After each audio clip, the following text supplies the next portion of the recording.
ओम शांति। सभी को अपने श्रेष्ठ पुरुषार्थ पर तो अटेंशन होगा ही। आज बाबा की मुरली में भी कुछ बातें बहुत इम्पोर्टेंट हैं। समय फिक्स करो। किस चीज का? किस चीज का बोलो? हैं? संपूर्ण बनने का। और किस चीज का? बाप समान बनने का। भारी काम है दोनों ही। थोड़ा हल्का बता दो। खुश रहने का। खुश तो उसके लिए टाइम फिक्स करना थोड़ा ही अब से ही रहना है वो तो। और बताओ। अच्छा है तो बाबा ने बहुत अच्छा उदाहरण दे दिया। हम सब जानते हैं कोई भी कार्य का टाइम फिक्स होने से ही स्पीड बढ़ती है काम की। हम अपने जीवन के कुछ लक्ष्य बनाएं और उनके लिए टाइम फिक्स करें। हम और सब चीज़ों की चर्चा तो कर लें, लेकिन मुख्य बात कौन सी टाइम फिक्स करने के लिए? योग के इतने दिन में हमें अपना योग का चार्ट इतने तक कर देना है। क्योंकि अगर हम ये टाइम फिक्स नहीं करते, हमारा योग का पुरुषार्थ तेज नहीं होता, तो बाकी सब पुरुषार्थ कैसे हो जाते हैं? मेहनत वाले, निराशा देने वाले। और अगर हमारा योग का पुरुषार्थ सुंदर है तो बाकी सभी तरह के पुरुषार्थ सरल हो जाएंगे, सहज हमें सफलता मिलेगी। इसलिए मुख्य ध्यान हमारे मुख्य सब्जेक्ट पर हमें देना है, योग। जिनका योग 4 घंटे से कम है वो विचार करें जरा अच्छी तरह। 4 घंटे से कम योग में जीवन में बहुत अच्छी सफलता नहीं होगी। सेवाओं का चाहे फील्ड हो, चाहे संस्कार बदलना, चाहे समस्याओं की समाप्ति, कोई भी बिना 4 घंटे योग के अच्छे अनुभव नहीं होंगे। एक अनुभव मुझे आप सबको सुनाना है, बहुत अच्छा है। आज की बाबा की मुरली में अनुभवों की अथॉरिटी बनो, याद है ना? अब इस पे चर्चा करेंगे, लेकिन एक अनुभव है वो भी अथॉरिटी बनाने वाला है। तो एक सेंटर में एक बहन को अपना मकान बनाना था, नज़दीक की बात है। तो उनके जो बड़े थे उन्होंने तो कोई सहयोग दिया नहीं। जगह बड़ी थी और बजट बहुत बड़ा था। तो इसने एक बहुत अच्छी विधि अपनाई। बहुत सारे कुमार भी सेंटर के पास रहते हैं। रोज सवेरे 3:30 बजे उठकर बाबा को भोग लगाना है। योग तो सभी लगाते हैं, इन्होंने भगवान को राजी करने का प्लान बनाया। भोग खा के तो भगवान राजी होता है ना। भोजन खा के मनुष्य भी राजी होता है, और प्यार और भावनाओं से बनाया हुआ भोग भगवान को भी प्रसन्न करता है। और शुरू हुआ, सफलता शुरू हुई। बहुत अच्छा सेंटर सहज भाव से बन गया। काफ़ी बड़ा बजट, मैं वो बताऊंगा नहीं। काफ़ी अच्छा बड़ा समझ गए ना। उसके पास तो कुछ था नहीं इतना। ये भी एक अनुभव हुआ। भोग लगाओ, समस्याएं मिटाओ। अनुभव करेंगे। भोग लगाओ, भोगनाएं मिटाओ। खुद भी लगा सकते हैं भोग, कुमार भी लगा सकते हैं। शास्त्रों में दिखाया ना, गज को ग्राह ने पकड़ लिया, खींचने लगा वो उसे पानी में। उसने क्या किया? एक फूल। अब सागर में फूल कहाँ से आया ये तो सोचने की बात है, पर हाथी को फूल मिल गया एक बहुत अच्छा वहाँ, और उसने अर्पित कर दिया भगवान को। और प्रभु जी प्रसन्न हो गए तुरंत, सुदर्शन चक्र छोड़ दिया। समर्पण भाव, बहुत अच्छी भावनाएं, बहुत सुंदर प्यार, ये भगवान को भी बांधता है। तो हम सभी इन चीजों को जीवन में बहुत बढ़ाएंगे। भोग लगाना बहुत सुंदर बात है। अब पहली चर्चा हम करेंगे। आज बाबा ने कहा निश्चय और विजय। हर जगह विजय। विजय हमारी मंजिल है।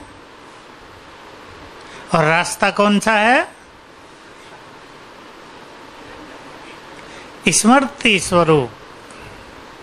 भिन्न भिन्न स्मृतियों का अभ्यास करना ये रास्ता है जो हमें फाइनल मंजिल पर पहुंचाएगा। वो मंजिल हमारी विजय है। हर जगह विजय। माया पर भी विजय, कार्यों में भी विजय। जो हम करना चाहते हैं पुरुषार्थ, उसमें हमारी विजय। जो हम प्लान बनाते हैं उसमें विजय। नहीं तो प्लान बनते हैं और विजय नहीं होती तो प्लान छूट जाते हैं, निराशा रहती है। तो स्मृतियाँ हमारा मार्ग तय करती हैं और हम विजय की मंजिल पर पहुंच जाते हैं। हमें कुछ स्मृतियां अपने पास रखनी है। विजय के लिए बाबा ने आज एक और बहुत अच्छी बात कही, टोटल पुरुषार्थ के लिए, कि जो पुरुषार्थ तुम कर रहे हो, ये देखिए सुनाने के लिए, रिपीट करने के लिए तो बड़ी सिंपल बात है, पर अगर ये हमारी डीप फीलिंग में आ जाए तो ये बात हमारे पुरुषार्थ के लिए बहुत सुंदर है। बाबा ने कहा तुम जो कुछ कर रहे हो वो कुछ नहीं, कल्प पहले भी तुमने किया है, केवल रिपीट कर रहे हो। अनेक बार किया है, एक कल्प में नहीं, असंख्य बार तुमने किया है, केवल रिपीट करना है। ये स्मृति हमारा मार्ग सरल कर देती है। इस फीलिंग को सभी बढ़ाएंगे कि जो पुरुषार्थ हम अब कर रहे हैं, जिन चीजों को अब हम पाना चाहते हैं, कल्प कल्प हमने उनको पाया है, सरल है। कोई चीज हम बार बार कर चुके हों तो फिर हमें वो करना खेल लगता है। चिंतन करें आप इस पर, इसको करके देखें। ये एक बात कह देने से पूरी नहीं हो जाती, डीप फीलिंग की जरूरत है इसमें। जैसे हमने कोई काम आज ही 10 बार किया हो और अब 11वीं बार हमें करना हो तो हमें लगता भी नहीं कि हमें कुछ करना है। टेंशन तो उसकी होगी नहीं, पर हमें ऐसा भी नहीं लगेगा कुछ करना है। मान लो हमें चाय बनानी है, जाके यहाँ से माताओं को लगता है कि चाय बनानी बड़ा भारी काम है, बार बार करते हैं ना। ऐसे ही पुरुषार्थ, माया के किसी भी स्वरूप को जीतना, सूक्ष्म से सूक्ष्म माया को जीतना, ये बिल्कुल सहज हो जाएगा कल्प पहले की विजय की स्मृति से। विजय हमारी होगी ही, ये बहुत बड़ी चीज है।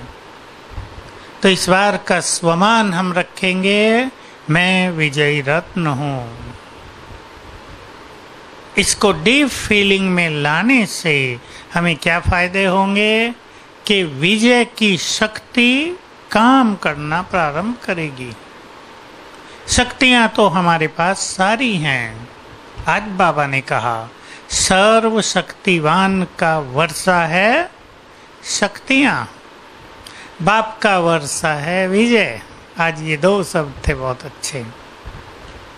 वर्षे में मिली हैं हमें शक्तियां। जैसे छोटा सा ही उदाहरण, शेर के बच्चे को वर्षे में क्या मिल जाता है? जो कुछ शेर में है वो वर्षे में ही मिल जाता है ना उसे कुछ सोचना नहीं पड़ता। बचपन से ही, अब 5, 7, 10 दिन का ही होगा तो शेर के सारे संस्कार उसमें दिखाई देंगे। हमें भी यदि ये डीप फीलिंग हो जाए हम किसके बच्चे हैं तो उसके सारे संस्कार जीवन में आना सरल हो जाएगा। तो स्मृतियों पर सब कुछ डिपेंड कर रहा है। डीप से डीप स्मृतियों की ओर हम चलें, और ये बहुत अच्छी स्मृति है। इस माया को हमने कितनी बार जीता है? बहनें बताएंगी कितनी बार जीता? माताओं ने अनगिनत बार जीता है। इस स्मृति को हम बढ़ाएंगे। कितनी बार हम देवकुल में रहे हैं? एक तो 2500 साल, और 2500 साल भी असंख्य बार। इस फीलिंग को हम बढ़ाएंगे तो सब कुछ खेल जैसा लगेगा। जैसे बाबा ऊपर बैठकर इस खेल को साक्षी होकर देखता है कि ये बच्चे घूम रहे हैं आधा कल्प स्वर्ग में। उसके लिए कल होता है, कल मैंने तुम्हें स्वर्ग में भेजा था, आज तुम नरक में आ गए, फिर कल स्वर्ग में भेज देता हूं। स्मृति स्वरूप होने का सभी बहुत अच्छा अभ्यास करेंगे। अब है अनुभवों की अथॉरिटी। अनुभव सबसे बड़ी अथॉरिटी होता है जीवन के लिए। हर चीज में अनुभव अथॉरिटी होता है ना, स्थूल में भी, खाने पीने में भी, बीमारियों में भी। किसी को अनुभव हो भाई ये चीज खाने से ये बीमारी ठीक हो जाती है, तो एक बड़ी चीज होती है ना अथॉरिटी। तो उस बीमारी से भी डर नहीं लगता, आएगी तो हम ये यूज करेंगे। तो हम 5 पॉइंट्स निकालेंगे जिनकी हमें अथॉरिटी बनना है। अनुभवों की अथॉरिटी। अथॉरिटी बनती है जब उन चीजों का बार बार अनुभव होता है, तो वो चीज हमारे लिए अथॉरिटी बन जाती है। आप बोलेंगे अब इसमें चिंतन करें 5 बातें जो हमारी अथॉरिटी में आ जाएं। उसमें से एक बात लेंगे योग की, दूसरी लेंगे प्योरिटी की, तीसरी लेंगे स्वमान की, बोलो, और धार प्राप्तियों में 2 ले लें। एक संतुष्टता की ले लें, एक सेवाओं में सफलता का आधार, निमित्त और निर्माण भाव। आज बाबा संगठन की शक्ति की बात कर रहे थे। सेवाओं में सफलता का आधार, निमित्त, निर्माण और निर्मल। एक इसकी अथॉरिटी। योग की अथॉरिटी में क्या कहेंगे? भाई इस व्यक्ति के पास योग के अनुभवों की अथॉरिटी है। कैसे बोलेंगे इसे? योग के प्रयोग से और योग के भिन्न भिन्न अभ्यासों से, एक्सरसाइज से। योग की अनुभवों की अथॉरिटी माना योग लगाने में कठिनाई नहीं, जब चाहें और जिस स्थिति में स्थित होना चाहें स्वयं को स्थित कर सकें। सवेरे रोज प्रभु मिलन हो जाता है, ये अनुभव। योग के वाइब्रेशन से समस्याएं समाप्त हो जाती हैं, ये अनुभव। योग के अनुभव से हमारी टेंशन समाप्त हो जाती है, ये अनुभव। सहज योग, जब चाहें योग लग जाता है, ये अनुभव। कामकाज में ज्यादा व्यस्तता में योग सहज हो जाता है, ये अनुभव। तो योग को, योग की अथॉरिटी बनने के लिए बार बार उसके अनुभव होते रहें, अच्छे से अच्छे अनुभव। आज बाबा ने अष्ट और इष्ट के लिए भी कुछ बात कही थी, याद करो।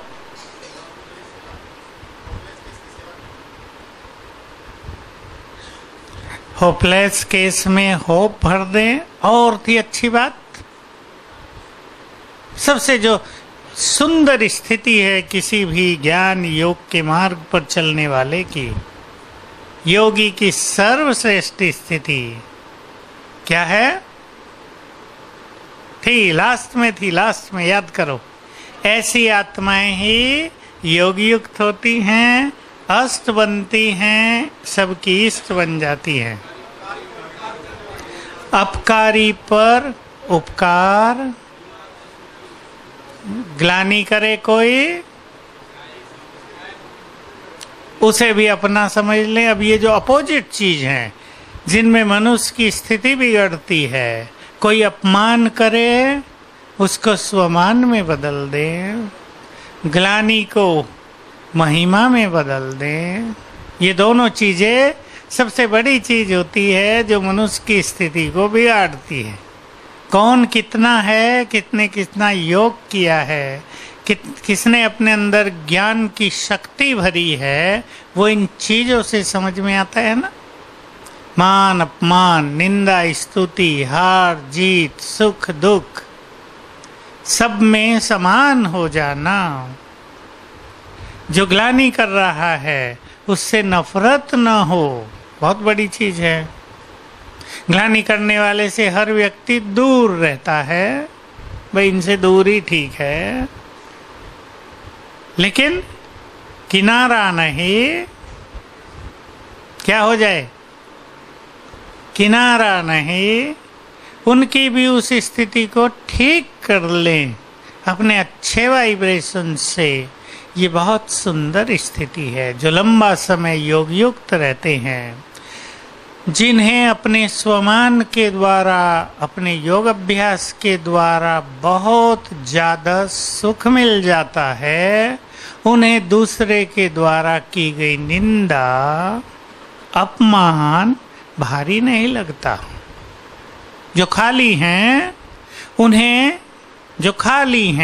उन्हें दूसरों से कामना होती है, हमें लोग अप्रिशिएट करें, हमारी महिमा करें, हमें सम्मान दें। तो जहाँ कामना है वहाँ क्या हो जाता है?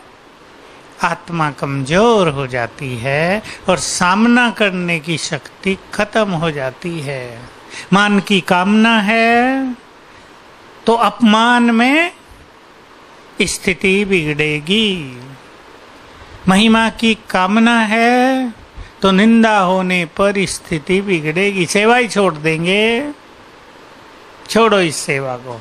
यहाँ तो लोग बहुत बोलते हैं, लेकिन जो आत्माएं संतुष्ट हैं अपने पुरुषार्थ में, शक्तियों में, सुखों में, उनको ये सब चीजें बहुत छोटी लगने लगेंगी। सबसे इम्पोर्टेंट बात है कि ये चीजें छोटी लगे। 5 लोग खड़े हैं, उसके बीच में कोई हमारी ग्लानि कर देता है, जोर जोर बोल के करता है ताकि पड़ोसी भी सुन लें, मनुष्य बहुत परेशान हो जाता है। अधिकतर लोग यहाँ परेशान होते हैं, वो कहते हैं मुझे कुछ कहना था, अकेले बुला के कहते ना, सबके बीच में कह दिया। लेकिन सब क्या देखते हैं? सोचने की बात है। सब दोनों चीजें देखेंगे, उसका बोलना, उसका बोलने का तरीका, वो क्या उल्टा सुल्टा बोल रहा है, और दूसरा क्या देखेंगे? हमारी स्थिति। अगर हमारी स्थिति उसके गलत बोलने के बाद बिगड़ती नहीं है तो लोग किसकी महिमा करेंगे और किसकी ग्लानि? सोच लें। हमारी महिमा होगी, बोलने वालों की ग्लानि होगी। और अगर हमारी स्थिति बिगड़ती है तो ये बात उल्टी हो जाएगी। हमारी ग्लानि, लोग कहेंगे उसने ठीक कहा, कुछ होगा जरूर। तो हमें इसके लिए अपने को भरपूर करना है, संपन्न। भरपूर, संपन्न का अर्थ है भरपूर। घड़ा पानी से भरपूर होता है तो छलकता नहीं। कोई भी चीज जब भरपूर होती है, संपन्न होती है, तो डामाडोल नहीं होती, स्थिति बिगड़ेगी नहीं। किस किस में संपन्न? ज्ञान में, ज्ञान के बल में। ज्ञान की बहुत अच्छी पॉइंट्स में एक बहुत अच्छी बात मैं आप सभी को याद दिलाऊं, सभी इसकी प्रैक्टिस करेंगे और इस अनुभव की भी अथॉरिटी बन के देखेंगे। बाबा ने कहा जब बच्चों के पास समस्याएं आ जाती हैं तो बच्चे समस्याओं में इतने उलझ जाते हैं कि ये भी भूल जाते हैं कि हमारे साथ कौन है। एक्सपेरिमेंट करेंगे आप। समस्याओं को हल करने में आत्मा इतनी उलझ जाती हैं कि उन्हें ये भी भूल जाता है हमारे साथ कौन है, हम कितने शक्तिशाली हैं, हमारे पास कितनी ईश्वरीय शक्तियां हैं, हमारे पास पुण्यों का बल भी है, हमारे दिन भी बहुत अच्छे हैं, हमारे लिए सब कुछ कल्याणकारी भी है। ये सब बातें विस्मृत हो जाती हैं तो वो समस्याएं और पावरफुल लगती हैं। समस्याएं पावरफुल होती नहीं, पर हम वीक पड़ जाते हैं तो समस्याएं हमें पावरफुल प्रतीत होती हैं। तो हम अथॉरिटी बने ज्ञान के बल की। हमें अथॉरिटी बनना है प्योरिटी की, शक्ति की। एक छोटा सा सुंदर अनुभव में सुनाऊं। कोई एक माता लंबे समय से परेशान, उसने मुझे कल बात की और कहा कि मैं सफ़ेद साड़ी पहन के सेंटर में जाती हूँ तो जब आती हूँ ना लड़के उल्टा सुल्टा बोलते हैं रास्ते में, नेचुरली फील होता है। क्या करूं? उसको परेशानी ये थी कि बाबा जो कहते हैं कि तुम्हारे चेहरे को देखकर अगर किसी को गलत फीलिंग हो तो वो भी तुम्हारा दोष है, कहते हैं ना बाबा। तो ये बात कईयों को बड़ी सेंसिटिव बना देती है। अब इसमें मैं तो वो परेशान थी कि मेरी प्योरिटी खराब है इसलिए लड़के मुझे उल्टा सुल्टा बोलते हैं। तो मैंने उनसे कहा कि नहीं, बात ऐसी नहीं है। उन लड़कों पर कलयुग का पूरा प्रभाव है, वो पूरे कलयुगी हैं। वो तो बाबा को भी बोलते थे बहुत। बाबा जो संसार की सबसे पवित्र आत्मा है, जिसके चेहरे पर दिव्यता और तेज झलकता है, जिसको देखकर हम सब कैसे हो जाते हैं आप सब जानते हैं। संसार के बहुत लोग बाबा को बड़े गलत शब्द बोलते थे, हम उन्हें बोल भी नहीं सकते, इतने गलत थे वो। तो किसी के बोलने से हम अपनी स्थिति को नाप नहीं सकते। ये बात सुनते ही वो माता थोड़ी शांत हुई।